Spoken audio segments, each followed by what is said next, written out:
ওই 8 থেকে 15-20 বছরের মধ্যে। তারপরে কি এবং সেরে এটা যাওয়ার কিন্তু চান্স থাকে? টাইপ 1 ডায়াবেটিস সারে না, আনফরচুনেটলি। টাইপ 1 ডায়াবেটিস হলো যেখানে কেউ অ্যাকচুয়ালি জানে না অ্যাকচুয়ালি পুরো ব্যাপারটা, তবে যেটা হয় কিছু কিছু জেনেটিক এগেইন প্রিডিসপোজিশন থাকে, এবং তার সাথে কিছু কিছু ভাইরাল ইনফেকশন ট্রিগার করতে পারে। অ্যান্ড যেরকম দেখা গেছে এই কোভিড এর পরেও টাইপ 1 ডায়াবেটিস অ্যাকচুয়ালি সংখ্যায় বেড়েছে, and it is being presume that this is a antibody mediated reaction.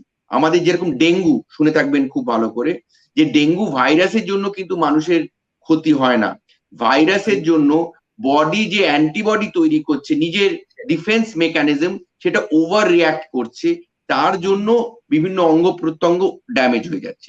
Similarly এক্ষেত্রেও তাই, it is not that virus which damages the pancreas